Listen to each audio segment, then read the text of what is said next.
these, people are going to share their stories about their experiences living in America. So I'll start with the first question, which I forgot. Okay, so the first question is, what are your guys' names, where are you from, and what are your stories, and what brought you to Asbury? Okay, what are your guys' names first, and where you're from? I'm Victoria. My dad is from Florida. My mom's from the Philippines. But I was born and raised in Uganda, in East Africa. What's up, guys? I'm Nick. I was adopted from Thailand, and my parents are both white, both from Kentucky. So yeah. Okay. Hi, I'm Jed. I also go by Anatwell, or fake Chinese. My mom is from Guangzhou, China. My dad is from the U.S., and I was born and raised in Guangzhou. Hi, I'm Eliza. I'm from Malaysia. That's where I grew up. I was born in Singapore. Hi, I'm Jenny, and I was born and raised in Kentucky, American.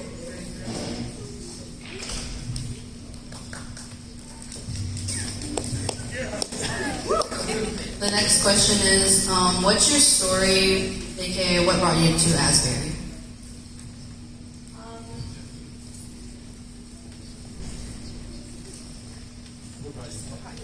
So, in my school in Uganda, I went to an international school, and that's how I first heard about Asbury, because there were some people who graduated who came to Asbury.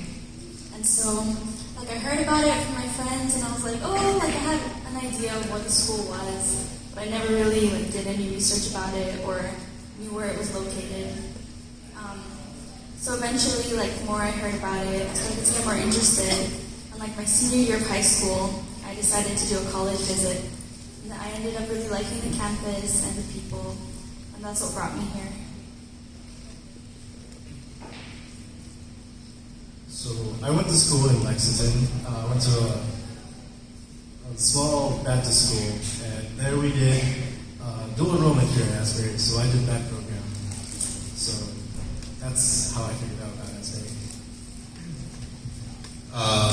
So my oldest sister came here a long time ago. She graduated in 2011. I have no idea how she found out about Asbury. No clue. But so I didn't really think about Asbury at all, or college, until there was an ambassador from Asbury, and he goes to China quite often, and so he came to our small Christian school, and so he talked to us about Asbury, and so I really liked it, and I decided, when I came to the U.S., I took the SAT and also visited Asbury, and I really liked the people here, and so I decided this is where I want to go. It's the only school I applied to, so, and also scholarships. So I first found out about Asbury through Google, actually. I was looking for a school in America with a good media department, and back in 2015, the year before I started college, managed to come visit with my family and saw Miller, and that sold me. So I'm here for the media. Come. But yeah, that was my first time to America as well. I was born in a town just about 30 to 45 minutes away. So actually my story is a little bit similar to Nick's. My high school had a dual enrollment program here at Asbury, so I took a year of classes here, fell in love with the school and the beautiful campus, and now I'm here.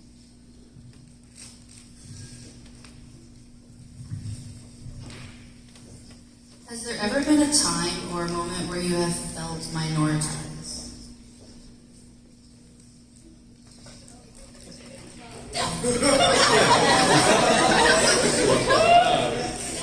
Well, you guys know that I'm in a minority very often as a white American.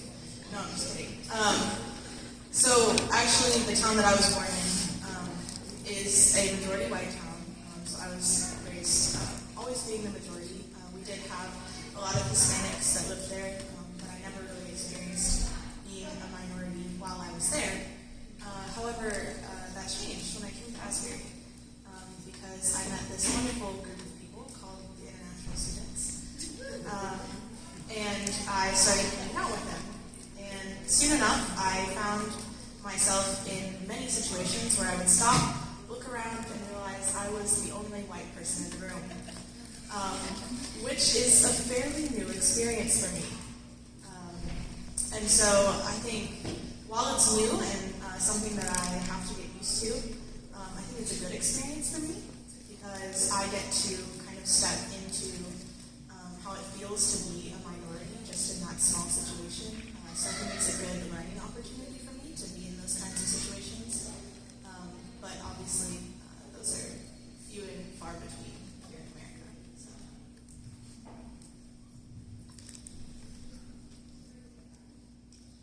So I think wherever I've lived, I've always been the racial and ethnic minority. So I'm used to that. And it's interesting, like, even having grown up as a racial and ethnic minority, I think that humankind is predictable, and we tend to gravitate towards people who are like us and people who share our interests. And looking back in my life, like, I realized that the points in time that I've grown the most is when I've intentionally taken myself out of my comfort zone. And actually, my freshman year at Asbury, I did experience a lot of culture shock, and a lot of that was hard, but grew through it too. And I don't think being a minority is a negative thing.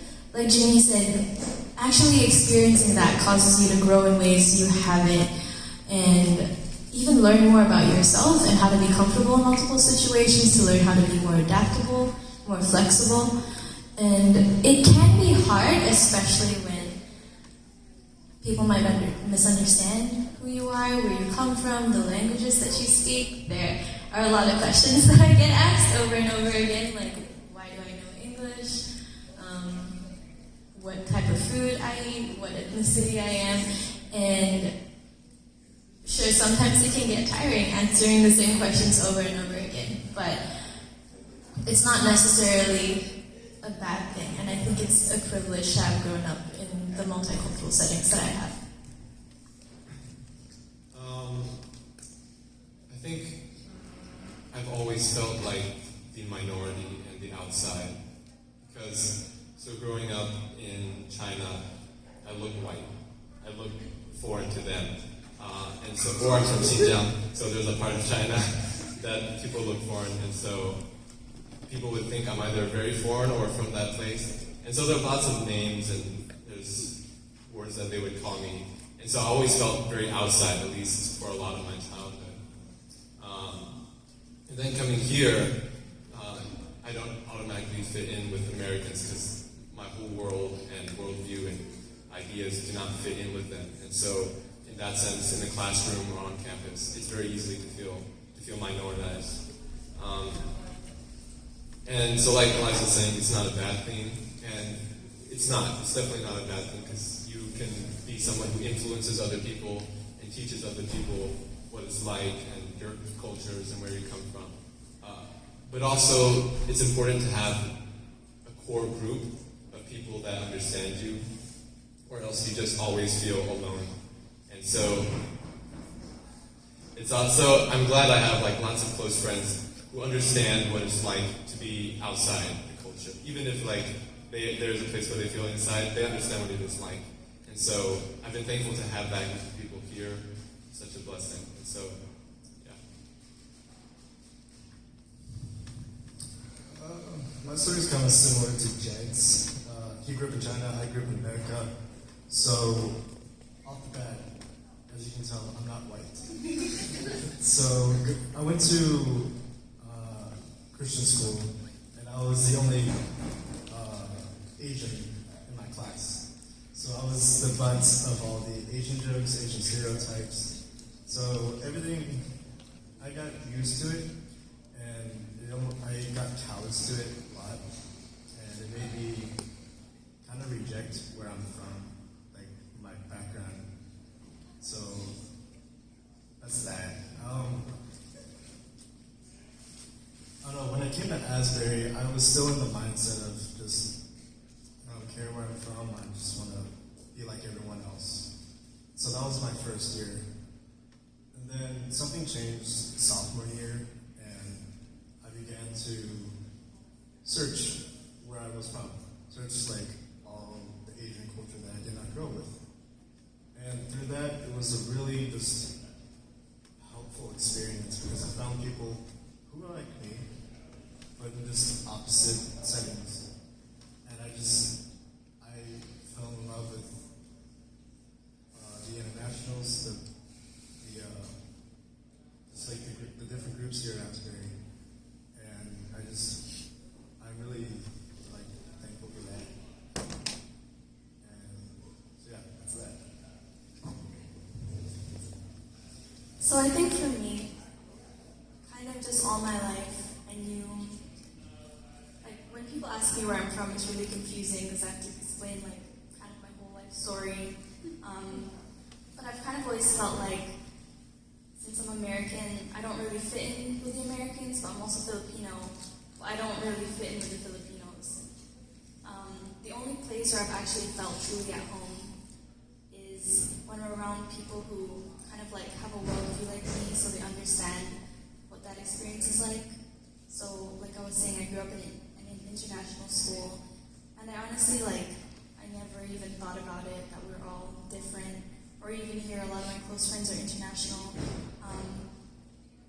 But it's when I kind of like step out of my comfort zone and my bubble, when I really get like a snapshot of reality that not everybody thinks that way, and like it's okay. You don't have to be mean to those people or think of them any less. I think like the first time I really experienced that whole concept was when I was in 5th grade.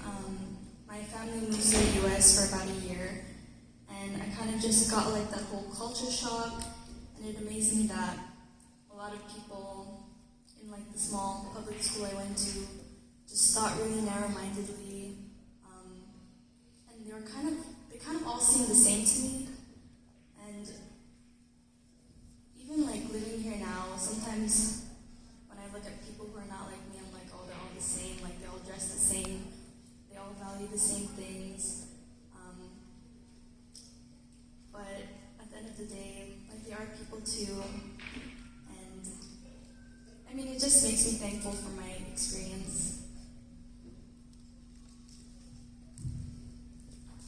Have you ever felt pressure to assimilate into a culture that wasn't yours?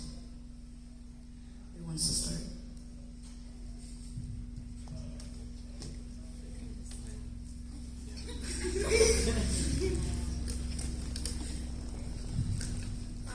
I mean, of course, there's always been that pressure to fit in because everyone wants to belong. But yeah, especially living here, like in the past, I would be like, oh, I need to like pick up the slang, talk like these people, dress like them. But I mean, I've grown a lot as a person, so now like I'm happy with who I am. I've just learned to grow. But yeah, there were times in the past where I would like want to buy a certain brand of clothing, even though like it didn't look the coolest to me, just because everyone had it. So I was like, oh man, like I kind of feel pressure to just like dress a certain way. But yeah, I just learned that to embrace who I am.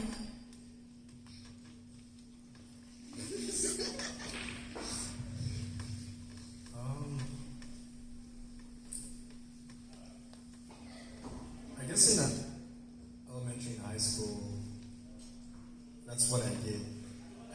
I was not my own person because I didn't like being that outside person. I didn't like not being white. So I tried to change myself into becoming white, if that makes sense. So I'm kind of used to assimilating, I guess. But as I've gotten older and gone to college, I've really who I am. It's like where I come from and what cultures I came from and I am in now. And I really think that, it's okay to have two cultures. It's okay to be different, and that's what I'm still learning right now.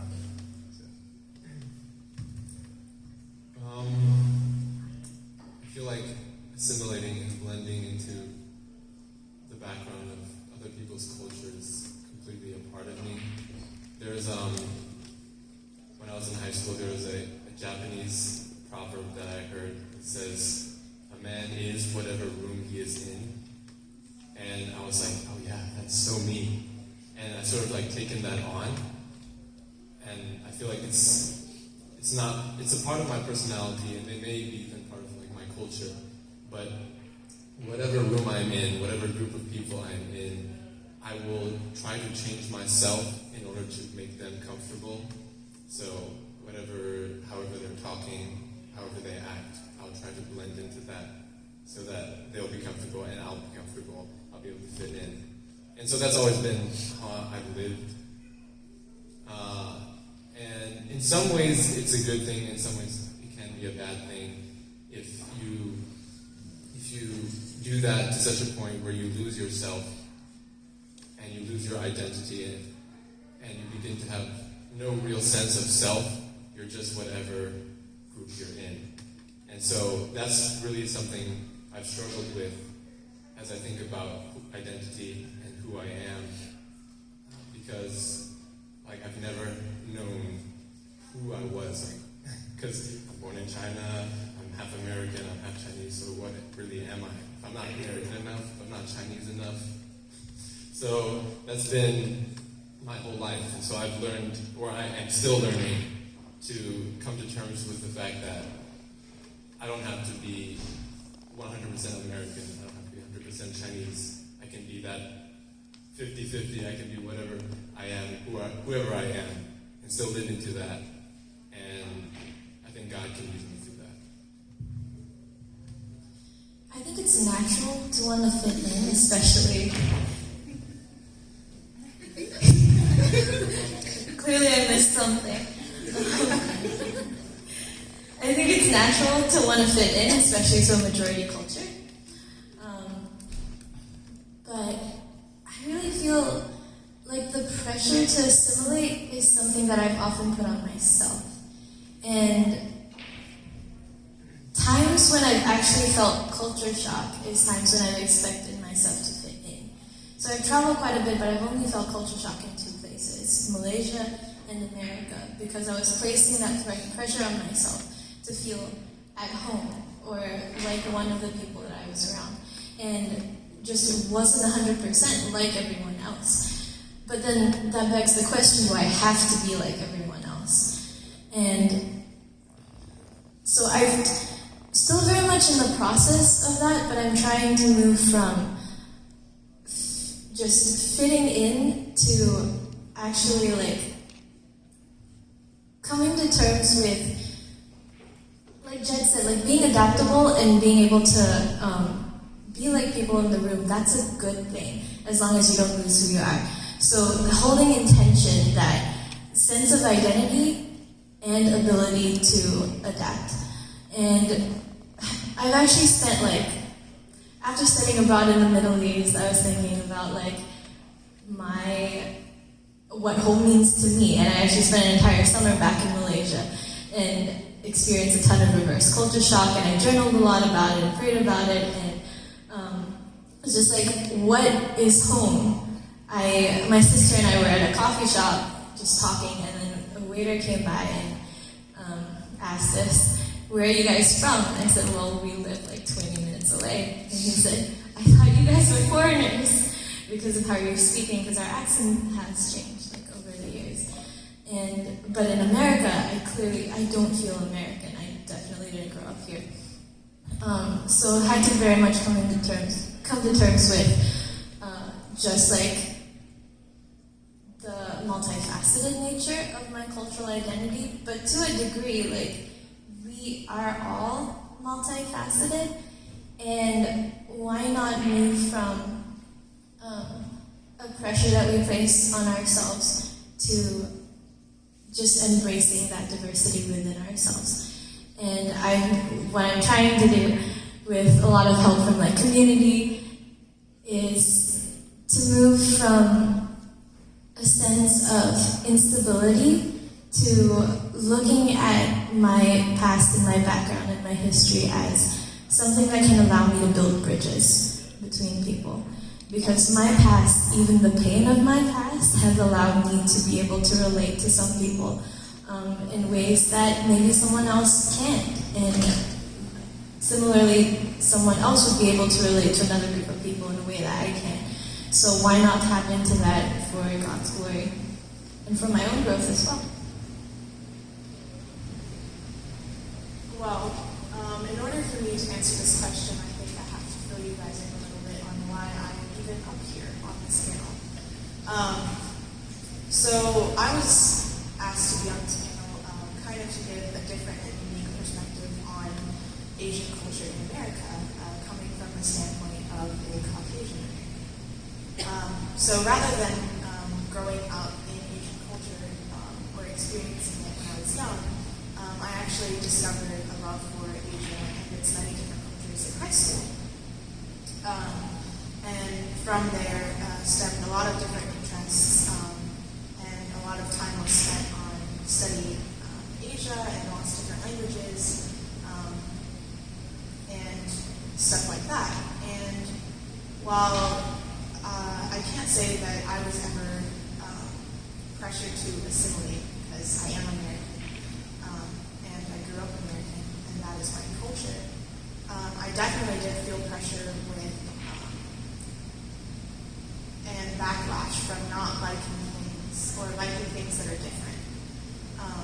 So unfortunately, I think there's a lot of ignorance in America about Asia and its culture. And I did experience a lot of people judging me for liking Asian things or wanting to learn an Asian language. And I kind of got tired of answering all the questions on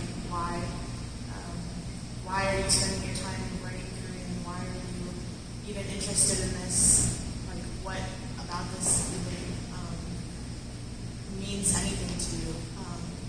So I think that in that way, I did feel pressure to like more American things. And why are you so focused on things that are international when you're in America and you're an American? So I definitely felt that backlash coming from being an American and liking things that aren't American.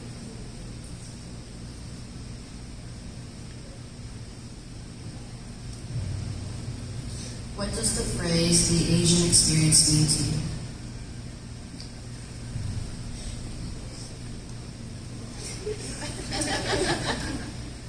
Just the Asian experience. The Asian experience in America. Great Wall.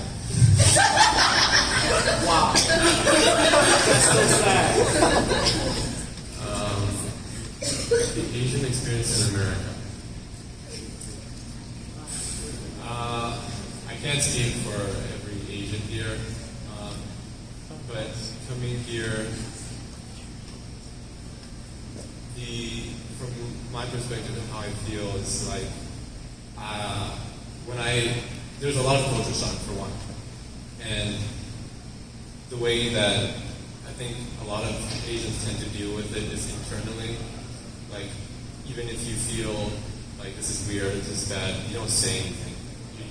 You keep that to yourself, and this is like, I just have to get through college. I have to endure this culture shock. I have to endure Americans. No offense. But you just have to go through it and live with it, and then you're done, right? Because you're only here for 4 years. And so that's part of it. And another thing is classes is one thing I noticed about being Asian in an American classroom. So in America, you're expected to talk, right? The professor wants to engage with you and talk a lot to you, and the Asian's like, Why? So from our culture, there's a lot of hierarchy. So you have people who are up here and people who are down here. And people who are up here tend to be the older people, the people who are professional and experts, and you want to learn from them. And so if you're in a classroom with a professor, you want to only listen to them and get their wisdom and their knowledge because they're the professor. They know this. I'm just a student. There's nothing. They are in a position of authority and respect, so I should pay attention and listen to them. So sometimes when they're trying to engage with you and talk to you, it's like, I don't want to say anything. I just want to listen to what you have to say. Or when other students are talking, I'm like, why are you talking? I want to listen to them.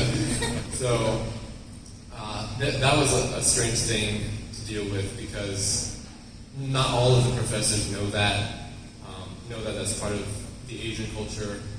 And so they really want you to talk and you just seem very uncooperative. So yeah, I'm trying to think of what else is the Asian experience in America. No panda express. Yeah, so I was kind of thinking about how that whole phrase, the Asian experience in America, to me it has both like a negative connotation as well as a positive.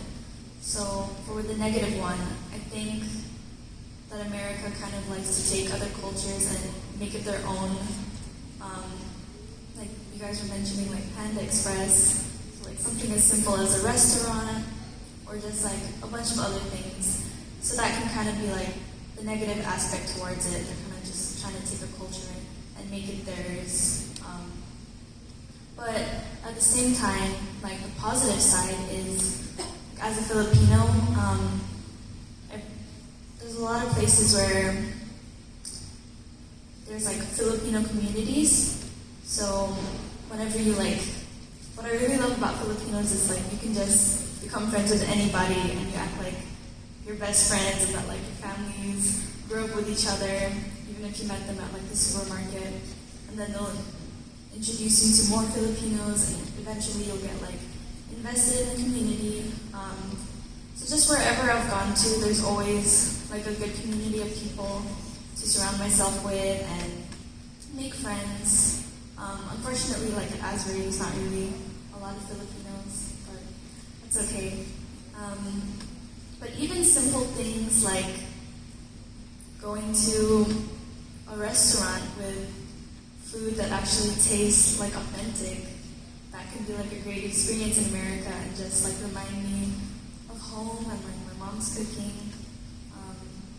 Or like going to an Asian store and like finding a snack that I really enjoy.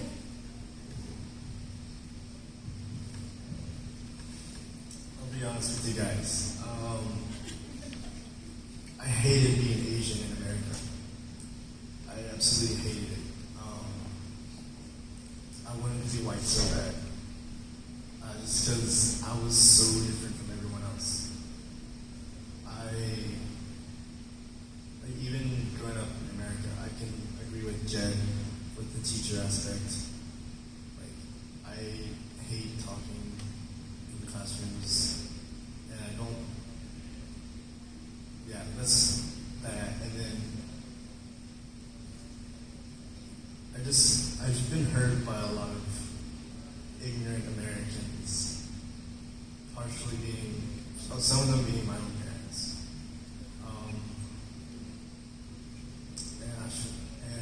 My parents always tell me like, oh, if you are going through something, oh, you can come to us. And while I know that's true,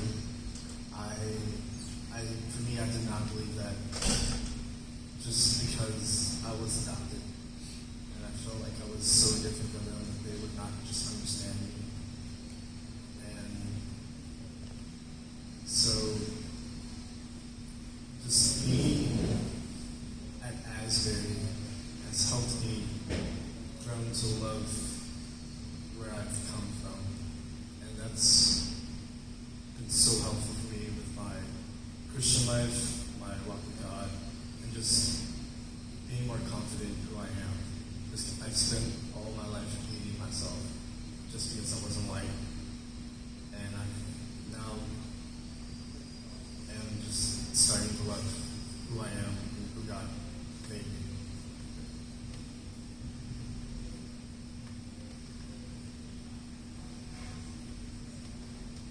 It's interesting. I never viewed myself as Asian prior to coming to America. To me, people were just human.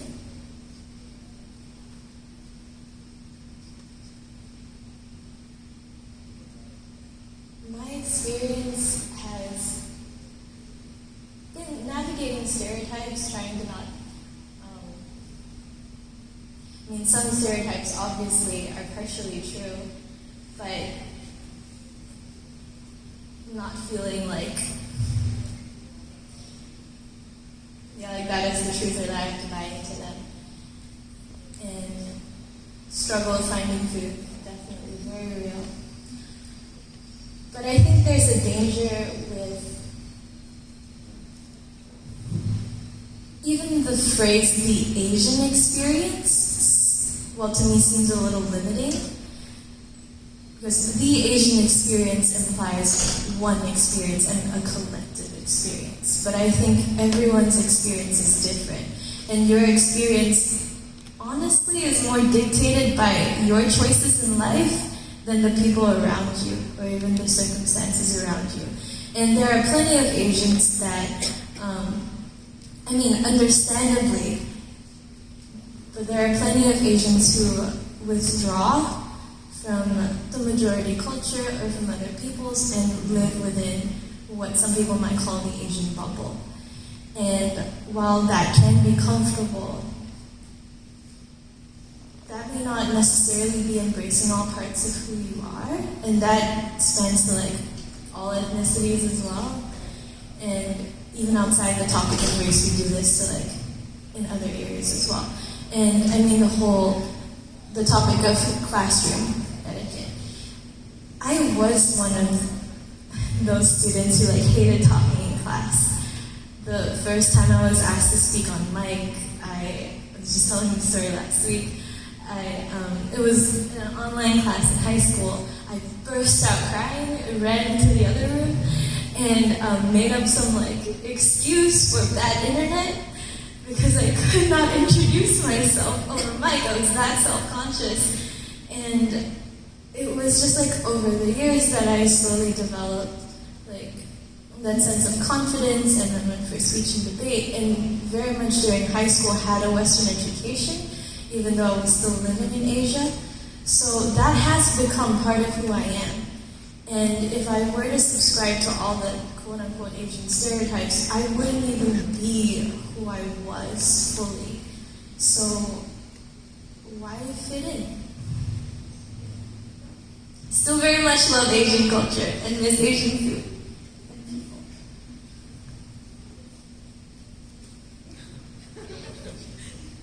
I don't know exactly how qualified I am to answer this question.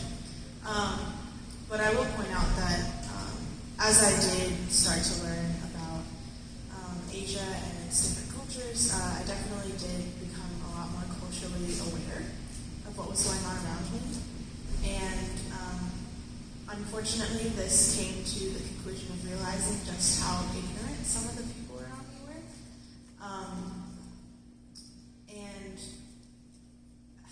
how some Americans can be. A lot of those being my own family. So my whole family is white and Southern, and we have no background with anything ethnic. There's no intercultural marriages, nothing.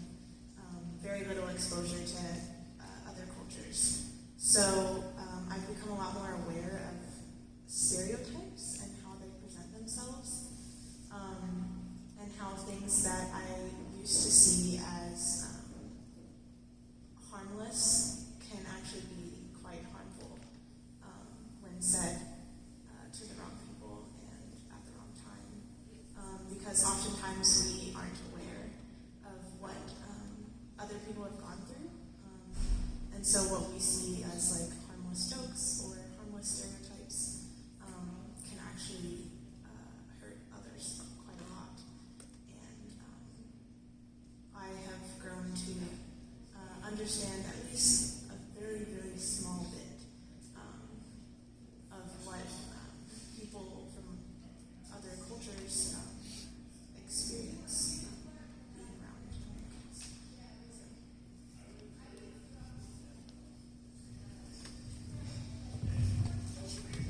What are ways you keep your culture relevant and celebrate it?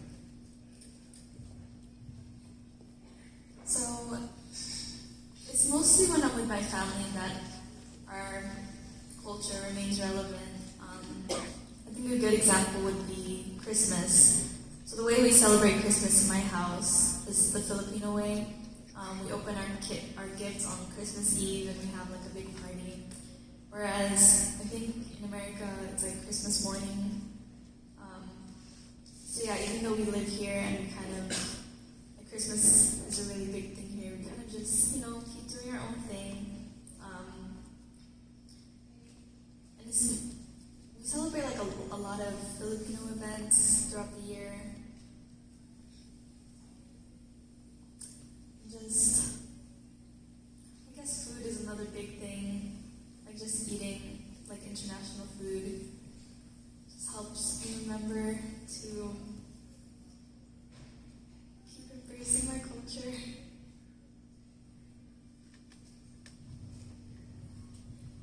Well, since I grew up in America, American culture is per se my culture, so it's celebrated a lot. But the Asian part of me, I had no celebration growing up.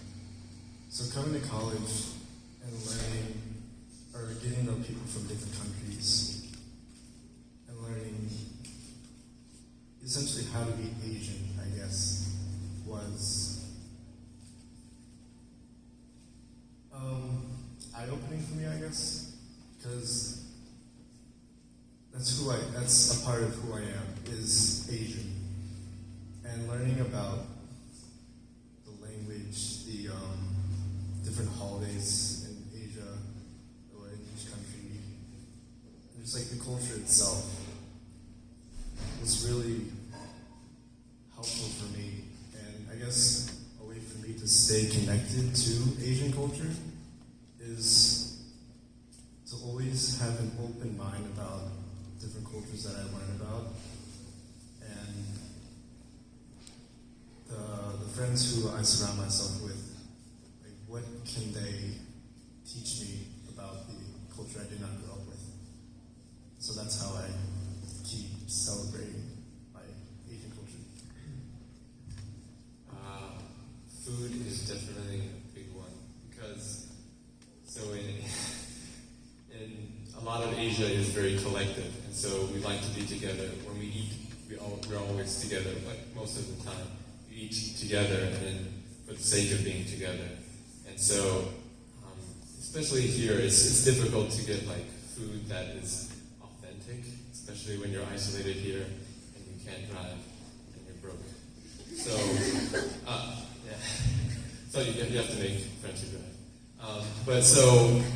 But like going out to eat like authentic food as a group is very central. For instance, it was a few weeks ago that some of my friends and I, we went to like a Chinese restaurant and we had like beef noodle soup. And it was so good. It just like feels like home when you're with that group of people eating that food. And so that's one way that you can celebrate culture. And there's also festivals that we have, like Chinese New Year, Mid-Autumn Festival, Lantern Festivals. And so it's nice when, like, when Asbury or the seminary has, they celebrate that festival, and you can gather together with groups of people who also do that. And that's one way, another way of celebrating your culture and reminding yourself of that. And just being with those people, like even just on my hall, and when I'm with a group of guys who are all from Asia, firehouse. And so that just feels great. You feel like home, and they're all the same. Well, not all the same, but like they're culturally, they understand you. And a few other ways is like music or movies. When you listen to music from home or watch movies from home, it's really comforting, and it's great because you feel like when you listen to music from home or you watch a movie from home, you really feel like, this is me. I'm from this place. So. For me, it's honestly been really tricky because I'm not from one culture, and Malaysia in itself is so multicultural. that it's been hard, nearly impossible to like experience all the cultures at once. But a way to go about it, I guess, would be like part of me is Chinese. So I really enjoy speaking Chinese and hanging out with people from China. And I also grew up in Malaysia, which is Southeast Asian and also predominantly Muslim. So a part of me understands those kind of cultures. And I also speak English, so I do very much resonate with English speakers, and I occasionally use British terms because Malaysia used to be a British colony. But it's so basically, I think how I've connected with parts of myself is trying to find food, movies, music, also talking to family and friends from home or in various countries that I've been to, also practicing languages and not letting that side of me die. Just reminds me of who I am, because sometimes you get busy in college and then you start to feel not fully like yourself and you don't know what exactly is wrong. So just taking that step back and then just looking at where I am, who I'm surrounding myself with has been very helpful. Yeah.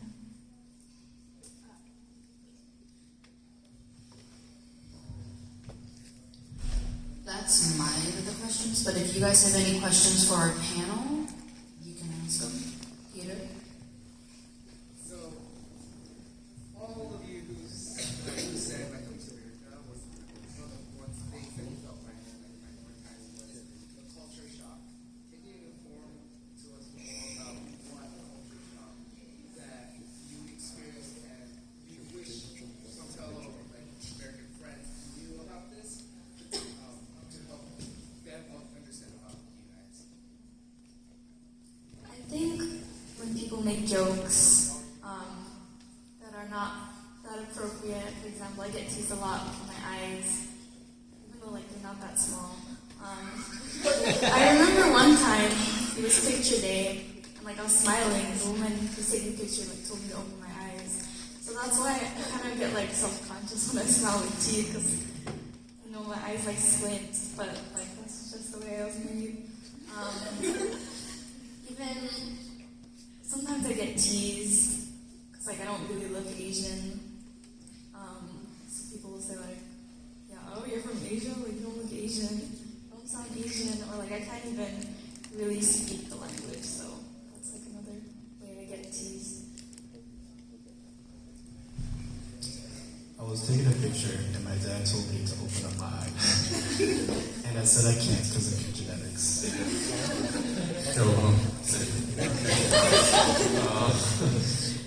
Yeah, there was one time, it was at the beginning of the semester, and then someone asked me where I was from, and I'm like, China, and he's like, no, you're not. I'm like, no, I am. He's like, no, you're not. I was like, okay, I'm from the Middle East. He's like, oh.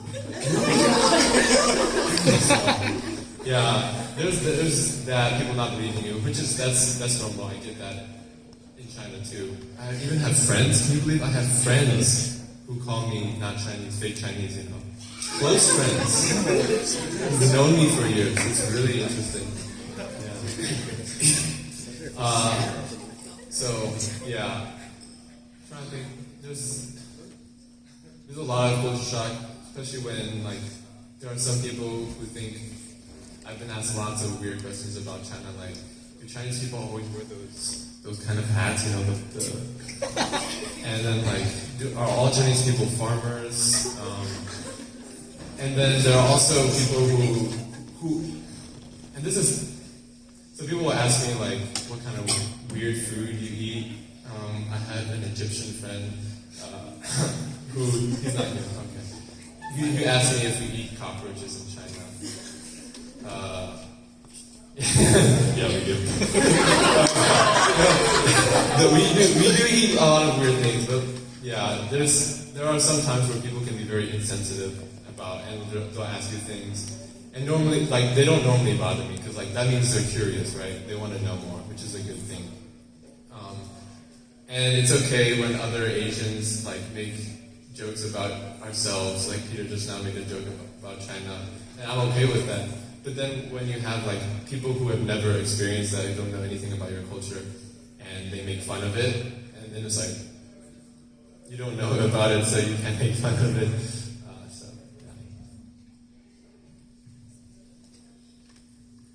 A question that I get very often when I say I'm from Malaysia is like, where is that? Is that a country? Yeah, get that a lot. Culture shock. I think I experienced culture shock with especially individualism in America. So I did have an American high school. I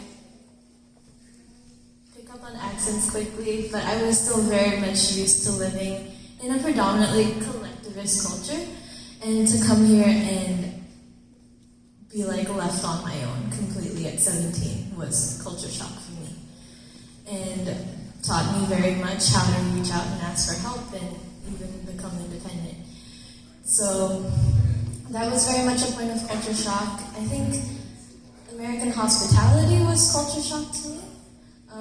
I very much appreciate it right now, and even like within that, it's so diverse, like how hospitality can be shown in America and in the South, and very much appreciate a lot of aspects of Southern hospitality.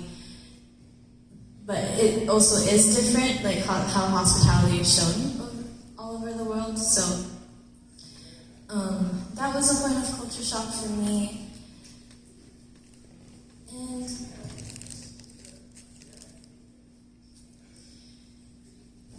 yeah, I think so. I mean, being vulnerable, but culture shock is not something that, and I mentioned this a little earlier as well, but not just something I've experienced in other countries or in America. Oftentimes, the culture shock that hurts most is from people you actually care about and who think they know you. And I've experienced culture shock from family members or people in Malaysia who just don't understand how I've grown, or expect me to be the same person that I was when I was 8 or 9. And it takes a lot of so definitely grown a lot in terms of strength and humility, even to not internalize just the expectations being placed on us by society, by family members, and all of us have experienced this to some degree. But to not internalize it and instead, out of love, show people how you've changed, or not, or how you don't subscribe to that stereotype, or how you're proud of being Asian or who you are. And it definitely takes a lot of Christ-likeness to do that, not out of spite. Because honestly, that happens a lot, and we see that every day, and we see that on social media. And to have our motivation be one of revenge and anger is actually, it's counterproductive, because that's not going to be how we achieve harmony or true equality. So yes, like, we've been hurt. Yes, we've been stereotyped a lot. But it's every one of our choice, like what we're going to do with that and what we're going to do with that pain. And I think it's definitely possible to redeem that. I can't say that I've experienced sort of culture shock living in America. But I do know that you will find people who really just don't know anything, just about anyone. Me and my sister have had people from northern Kentucky, mind you, ask us questions such as, do you all wear shoes? Yes, not willingly. Are you all horse farmers? No, there are a lot though. Is it all farmland? Like 2-3 hours north. You know, so I feel like people are always gonna generalize, and they're always gonna ask questions like that, even if you're from the same state. So it's unfortunate, but it is something that you will run into no matter where you go.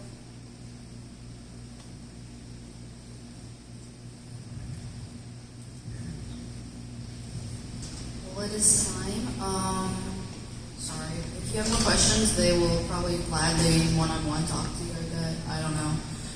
But thank you all for coming, and feel free to ask for some more food. Thank you.